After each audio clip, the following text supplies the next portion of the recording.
Students, माता कृष्णावंती महाविद्यालय की ऑनलाइन क्लासेस में आपका स्वागत है।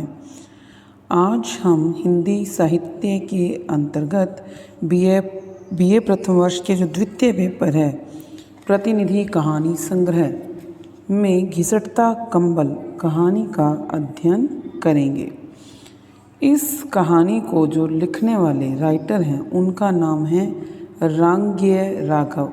तो सर्वप्रथम हम रांग्य राघव के बारे में जीवन चर्चा कर लेंगे। रांग्य राघव जो हैं उनका जन्म 1923 ईस्वी में आगरा में हुआ था। 1923 ईस्वी में आगरा में उनका जन्म हुआ था। इनका जो नाम है, जो मूल नाम, वो काफ़ी लंबा है। तिरुमल्लय नंबाकम वीर राघव आचार्य। इनकी जो शिक्षा है वह एमए थी, जो कि हिंदी में आगरा से की थी इन्होंने, तथा साथ ही साथ इन्होंने उस समय में भी पीएचडी की डिग्री जो है शिक्षा के अंतर्गत हासिल की थी। इनको 1961 ईस्वी में राजस्थान साहित्य अकादमी ने पुरस्कृत किया था। रांग्य राघव जी सन 1942 से 1961 तक 19 साल लगातार लिखने का कार्य करते रहे थे। 1962 में इनकी मृत्यु हो गई थी। रांग्य राघव ने उपन्यास, कहानियाँ, निबंध, रिपोर्टाज, कथाचित्र सब पर अपनी लेखनी जो है वो चलाई है। इनके जो मुख्य उपन्यास हैं वो हमें जो दिखाई देते हैं वो हैं घरौंदा, सीधा सादा रास्ता, हुजूर काका, विषाद मठ, कब तक पुकारूं, प्रोफेसर, छोटी सी बात, बंदूक और बीन, मुर्दों का टीला, कल्पना और आखिरी आवाज़।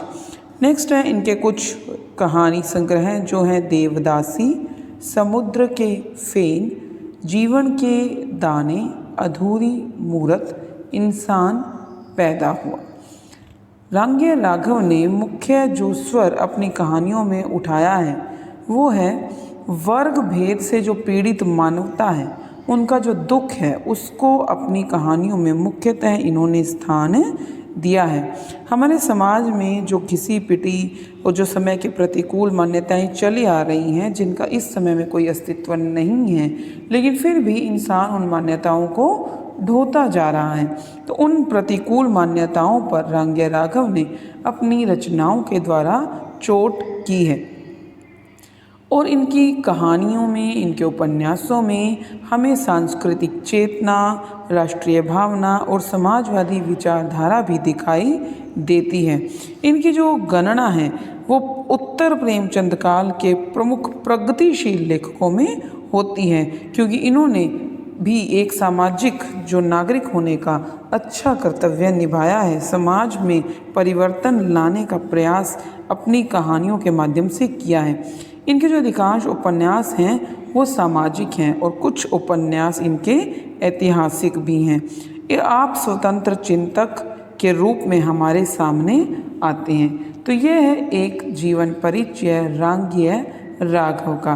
नेक्स्ट हम बात करते हैं हमारी कहानी के बारे में, जिसका नाम है घिसटता कंबल। ये जो कहानी है वो है मध्यम वर्गीय परिवार की कहानी जो कि आर्थिक विपन्नता से जूझ रहा है। ये जो कहानी है वो प्रेम के धरातल पर ठहरी है, लेकिन आर्थिक विपन्नता के थपेड़ों से जीवन लगातार लाचार होता जा रहा है। इसमें हम बात करते हैं दो कैरेक्टर्स के बारे में, जो कि हैं विपिन और रागिनी, जो कि अपने जीवन को प्रेम का सहारा देकर जैसे तैसे चरमरा कर टूटने से रोके हुए हैं। लेकिन दो युवाओं की जो भविष्य के सपने हैं, जो महत्वाकांक्षाएं हैं, वो बिल्कुल तहस नहस हो गए हैं, क्योंकि हमारा सामाजिक जो ढांचा है, हमारा जो समाज है वो अर्थ केंद्रित हो गया है। संसार में बहुत से कार्य हैं, बहुत से महापुरुष हैं, बहुत सी शक्तियाँ हैं, लेकिन उनमें जो आर्थिक विपन्नता से जूझता हुआ मध्यम वर्गीय परिवार है, उनका अस्तित्व उनमें कहीं भी दिखाई नहीं देता है। प्रतिभा और शक्ति के होते हुए भी किस तरह से इस सामाजिक व्यवस्था ने व्यक्ति के जीवन को निरर्थक बना दिया है। यही जो पीड़ा है वो पाठक को इस कहानी में दिखाई देती है। अब हम बात करते हैं हमारी कहानी के बारे में। हमारी कहानी का नाम है घिसटता कंबल। प्रभात की जिस बेला में कोयल का बोल सुनाई देता है, रागिनी उसे अपने सुहाग का एकमात्र शुभ लक्षण समझकर हर्ष से गदगद हो उठती है। दूर एक पेड़ है, वरना उस मोहल्ले में पत्थरों, ईंटों और उनकी कठोरता के अतिरिक्त और कुछ भी नहीं है। वह दूर दूर तक देखती है, कहीं कुछ भी नहीं दिखाई देता। लौट कर जाती है, चूल्हे पर पानी रख देती है और घुटनों पर सिर रखकर सोचने लगती है। कुछ भी नहीं है चिंता करने के योग्य, क्योंकि जो है वो चिंता ही है, चिंता के अतिरिक्त और कुछ नहीं। पानी में से एक आवाज़ आ रही है, उसकी ओर देखा, कुछ नहीं, उबलने की ध्वनि आ रही है। तो क्या इस जीवन में यह जो विभिन्न ध्वनियाँ सुनाई दे रही हैं वे और कुछ नहीं, केवल एक उबाल का उपहास है, जिसका रूप धीरे धीरे धुआं बनकर उड़ता जा रहा है ताकि शून्य में अपने आप लय हो जाए। कोई समझने का प्रयत्न करे, क्योंकि समझकर चलना कठिन है। अच्छा है वह बटोही जो नहीं जानता कि जंगल में शेर, चीतों के अतिरिक्त बटमार भी हैं, लुटेरे भी हैं।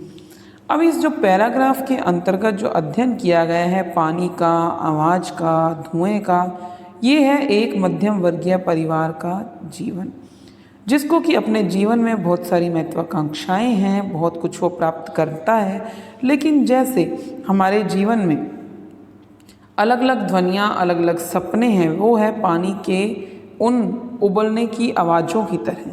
मतलब पानी में आवाज़ें आती हैं, हम उसे देखते हैं, उसे सुनते हैं। उसी प्रकार हमारे जीवन में बहुत सारी महत्वाकांक्षाएं हैं, बहुत सारे सपने हैं जिसको हम पूरा करना चाहते हैं, लेकिन जिस तरह वो उबलता हुआ पानी धीरे धीरे भाप बनकर उड़ जाता है और खत्म हो जाता है, बिल्कुल उसी तरह एक मध्यम वर्गीय परिवार जो कि आर्थिक विपन्नता से जूझ रहा हो, उसके भी जो इच्छाएं हैं, जो सपने हैं, जो महत्वाकांक्षाएं हैं, वो भी आर्थिक विपन्नता के कारण धीरे धीरे हवा में कहीं विलीन हो जाती हैं और इंसान उन सपनों को पूरा नहीं कर पाता है। इसीलिए कहा है, अच्छा है वो बटोही जो नहीं जानता कि जंगल में शेर, चीतों के अतिरिक्त बटमार भी हैं और लुटेरे भी हैं। मतलब हम केवल अगर अपने ही रास्ते चले जाएं, बिना जीवन की कठिनाइयों के बारे में सोचें, तभी हम अपनी मंजिल को प्राप्त कर सकते हैं। नेक्स्ट पढ़ते हैं आगे। और रागिनी ने पतीली उतार कर रख दी। एक विवाह और विवाह के बाद जैसे यात्री के कंधे पर पड़ा कंबल जो लटकता रहता है, मैला होता रहता है, कोई कहे कि मुसाफिर देख तो पीछे तो अपने ही निशान मिटा रहा है, और लौट कर देखते समय कंबल भी उठ जाता है। यात्री समझता है कि संसार उससे उपहास कर रहा है, क्योंकि संसार को अपनी हीनता का कितना विक्षोभ है, अपदार्थ निर्वीर्यता। याद आ रहा है धीरे धीरे एक बीता हुआ इतिहास।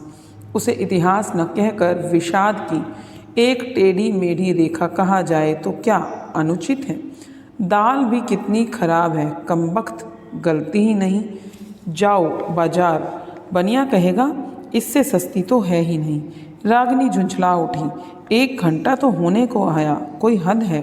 फिर उबाल, जमीन की यह फसल इतनी कठोर है, फिर स्वयं वह ही कैसे इतनी जल्दी दब गई क्योंकि वह मनुष्य है। रागिनी मुस्कुराई, कैसी बर्बरता है, लेकिन प्यार कहाँ है आजकल।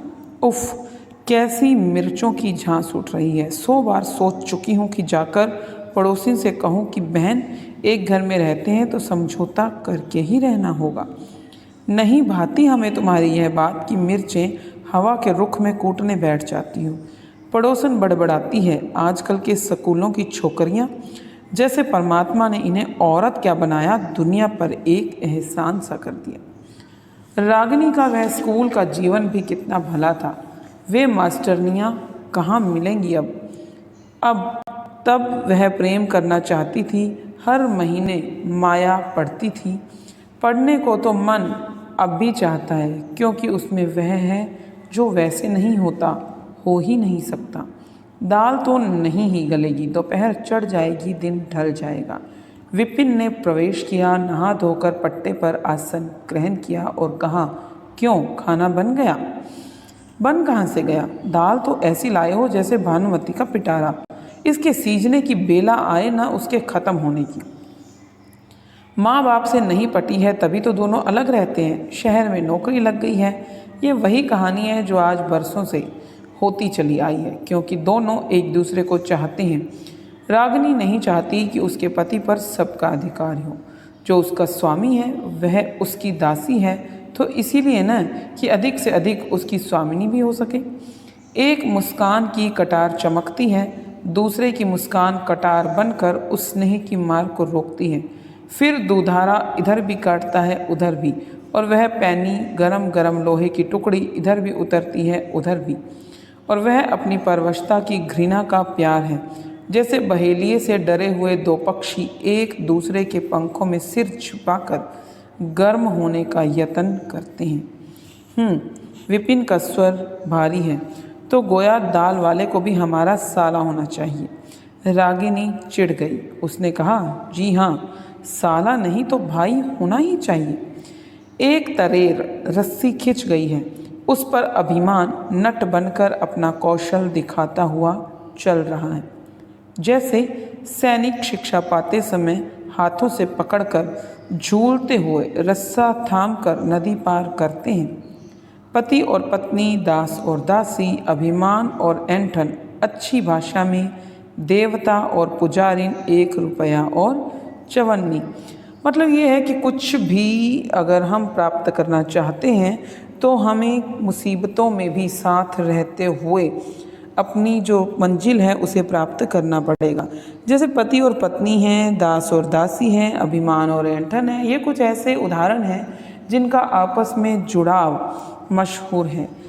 जो अगर कहा जाए तो जैसे कि रुपया और चवन्नी है, ये एक दूसरे के बिना अधूरे हैं, कोई अस्तित्व नहीं है। बिल्कुल वैसा ही है एक पति पत्नी का भी रिश्ता, जिनके बीच में अभिमान तो है लेकिन प्यार भी है। इसी के बल पर यह रिश्ता आगे चल रहा है। विपिन कहता है, तो मैं जा रहा हूँ, सरकार की नौकरी है, वहाँ जाने के लिए ज़रूरी नहीं है कि दाल खाकर ही जाना चाहिए। तुम्हें मेरी कसम है, खाने के लिए सारा जीवन है, वही नहीं है तो फिर सारा संसार किस लिए है? और विपिन कहता है, खाने को या तो है ही नहीं, या है भी तो उसके खाने का समय नहीं है। रागिनी के मुंह पर उदासी चढ़ती है, जैसे पारदर्शी फाउंटेन पेन में स्याही चढ़ती हुई दिखाई देती है। विपिन देखता है कि कितना क्षुद्र है वह। संसार में अनेक कार्य हैं, अनेक अनेक महापुरुष हैं, अनेक अनेक शक्तियां हैं, किंतु वह कहीं भी कुछ नहीं है। उसकी असमर्थता ऐसी है जैसे टूटे हुए गिलास के शीशे के टुकड़े। वह केवल घिसटता हुआ चला जा रहा है। उन आंखों में एक उदास छाया है, उनमें दर्द है, प्राणों की कसक है। व्यक्ति का प्यासा हृदय है, किंतु घड़ी में 10 बज रहे हैं। जैसे प्रेम की सीता की ओर 10 मुखों से रावण बोलता हुआ देख रहा हो, घूर रहा हो। इस पैराग्राफ में हमें बताई गई है एक मध्यम वर्गीय परिवार के एक इंसान की मजबूरी, कि उसके मन में उदासी छा गई है। उसकी आंखों में आर्थिक विपन्नता का दर्द साफ दिखाई दे रहा है। उसके प्राणों की जो कसक है, जो पीड़ा है, वो हमें दिख रही है। वो व्यक्ति बहुत कुछ पाना चाहता है, रुक जाना चाहता है, लेकिन उसके पास समय नहीं है, क्योंकि उसका जीवन ऐसा है जो कि रुक ही नहीं सकता, जो भागता जा रहा है। उसे हर घड़ी कुछ ना कुछ कमाना है, कुछ ना कुछ काम करना है। इसीलिए उसकी जो जिंदगी है, जिस प्रकार से गिलास के टुकड़े बिखर गए हैं उधर उधर, और वो जो है क्या है, वो टुकड़े मुसीबतें हैं जिनमें मध्यम वर्गीय परिवार को कांच के टुकड़ों में जिस तरह से पैर उठाकर नहीं चला जा सकता, उसी प्रकार उन मुसीबतों के ऊपर से निकलना बहुत मुश्किल है। किसी प्रकार जो जिंदगी है वो रेंगती हुई आगे बढ़ती है। आगे बढ़ते हैं। शाम हो गई है। फिर वही दाल है जो सींचना नहीं चाहती, जानती है कि वह सींचने के लिए ही है, कि दुनिया उसे खाकर पचा जाए, फिर भी नहीं सींचती।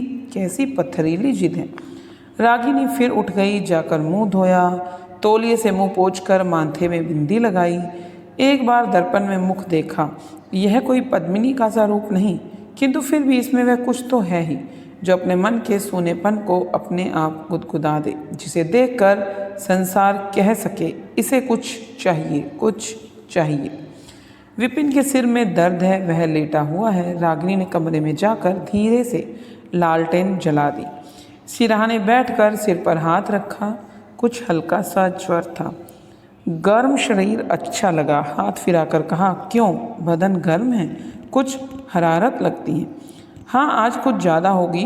कोई ऐसी बात नहीं, तुम जानते हो 8 घंटे की ड्यूटी, जिसमें 16 घंटे की डांट। क्या मतलब? रागिनी ने चौंक कर पूछा। मेरे भाई, 2 आदमी के 8 और 8 16 ही तो हुए। और दोनों हंस पड़े। इसके अतिरिक्त और कोई चारा नहीं, कर भी क्या सकते हैं। कलरकी छोड़ देगा तो दूसरा पतंगा क्षमा पर जलने आ जाएगा। दिल्ली का विराट नगर है, इस छोटे क्वार्टर में कितना अपनापन है। कुछ ऐसी बात भी नहीं कि हम क्या किसी से कम हैं। रागिनी कुछ नहीं बोलती, चुपचाप सिर पर हाथ फिराती रहती है, जैसे कोई चाय की चिकनी प्याली है। दूसरी बार लगता है कहीं दाल पर से ढक्कन तो नहीं उतार दी। मन एक केंद्र है जिससे जगह जगह के लिए बांध छूटा करते हैं। मांस का हाथ है, वही मनुष्य देह की तपिश से आकर्षित हो रहा है। रागिनी दोनों हाथों से उसका मुख अपनी ओर मोड़कर कहती है, तो क्या हम लोग कभी भी सुखी नहीं रहेंगे? सुख एक दर्दनाक सपना, जिसके अंत में जैसे मनुष्य चिल्लाकर बिस्तरे से उठकर भागता है। विपिन धीरे से हंसा। उसने हल्की सी मुस्कुराहट से कहा, पगली, सुख और किसे कहते हैं? रागिनी के मन पर कोई सांत्वना का घड़ा उड़ेल रहा है। विपिन ने कहा, तुम समझती हो धन ही हमारे सुखों का मोल है। नहीं रागिनी, प्रेम ही हमारे जीवन की सांत्वना है, एक बड़ा भारी आधार है। यदि मैं इस दुखी संसार में तुमसे छूट जाऊं तो तुम समझती हो मैं यह अपमान का जीवन बिता सकूंगा? रागिनी ने समझा। मन के किसी भीतरी भाग में प्रश्न हुआ, तो क्या ये स्नेह किसी घोर घृणा का परिणाम है?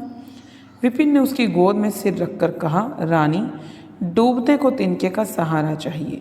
किनारे पर खड़ा होकर शोर मचाने वाला तो कभी मदद नहीं देगा। तो क्या हम दोनों ही डूब रहे हैं? रागिनी ने उसका हाथ अपनी मुट्ठी में दबा लिया। विपिन को लगा जैसे बिजली का तार उसके हाथ से जकड़ गया हो। उसके एक बार बुखार है। रागिनी ने उसके बालों पर स्नेह से हाथ फेरा, जैसे रेशम का कीड़ा अपने मुंह से उगले रेशम में चहलकदमी कर रहा हो। देर तक वो एक दूसरे का मुख देखते हैं। पीलापन तो है ही, कितना असंतोष भी है। यदि समाज का ढांचा इसके लिए दोषी है तो देवता के सामने इनकी बलि क्यों हो रही है? रागिनी, विपिन ने कहा, कितना अंधियारा छा गया है बाहर। रागिनी ने मुख मोड़कर कहा, तुम जो वो ब्लाउज का कपड़ा देख आए थे, लाए नहीं? अच्छा, वह जो वह सिखनी पहनती है? हाँ, क्यों जी, ये सिख तो इतनी सी तनख्वाह में ऐसी हालत में ही बड़े खुश रहते हैं, इनके साथ क्या बात है? विपिन हंसा, स्नेह से उत्तर दिया, वे ऊपर के दिखावे के जो ज़्यादा शौकीन होते हैं वो सोचते ही कम हैं। तो तुम इतना सोचते क्यों हो? हम क्या बिना सोचे सुखी नहीं हो सकते हैं? विपिन चुप है। लगता है जैसे दीपक फक करके बुझ जाएगा। खड़ी घड़ी बज उठी है, दाल सीज चुकी होगी। वह उठी, केवल बैठे रहने से तो कल का जीवन नहीं चलेगा। सुबह शाम खाना पकाने के लिए है, बाकी समय पचाने के लिए और विकृत मल को निकालकर अपने को स्वच्छ समझने की प्रताड़ना के लिए। वह उठ खड़ी हुई, द्वार की ओर चली। मुड़कर देखा, विपिन करवट बदल रहा है। उसकी पीठ इधर थी, वह विश्रांत था। बीच में 2 शब्दों को मिलाकर एक करने वाली वह छोटी लकीर अब नहीं बन रही थी। रागिनी ने जाकर देखा, दाल अभी भी सीझी रही थी, सीझी नहीं थी। मन में आया उठाकर फेंक दे, किंतु साहस नहीं हुआ। जीवन भी तो इस दाल के समान है, इसे फेंक दे उठाकर, किंतु इतना सामर्थ्य है कहाँ? और रात को भी कोयल बोल ही उठती है कभी कभी। यहाँ पर जो दाल है, इस कहानी में वो है जीवन की मुश्किलों का प्रतीक। कि ये जो मध्यम वर्गीय परिवार है उसके जीवन में जो मुश्किलें हैं वो कहीं भी ख़त्म होने का नाम ही नहीं लेती हैं। इंसान का पूरा जीवन उन मुश्किलों को निपटाने में, धीरे धीरे ख़त्म करने में निकल जाता है, लेकिन ये मुश्किलें हैं कि ख़त्म होने का नाम ही नहीं लेती। और कोयल के स्वर से आश्रय है, धीरे धीरे प्रेम का अंकुरन कहीं ना कहीं फूटता रहता है और उसी प्यार के बलबूते ये जो जीवन है वो चलता रहता है। मुश्किलें भी हमारे सामने कमज़ोर हो जाती हैं जब आपसी प्यार से जीवन को निभाया जाता है।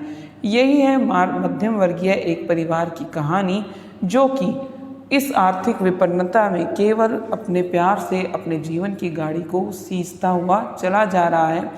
और इस जीवन रूपी गाड़ी को जैसे कंबल कंधे के पीछे घिसटता हुआ जाता है, वैसे ही अपनी ज़िंदगी की गाड़ी को घिसटते घिसटते धीरे धीरे चलाने का प्रयत्न कर रहा है। तो ये है आज की कहानी घिसटता कंबल, जिसके कहानीकार हैं रांगय राघव। हम अपनी अगली वीडियो में इस कहानी से जुड़े हुए कुछ महत्वपूर्ण प्रश्नोत्तरों पर चर्चा करेंगे। आज के लिए इतना ही। घर पर रहिए, स्वस्थ रहिए, मस्त रहिए। आज के लिए इतना ही। धन्यवाद।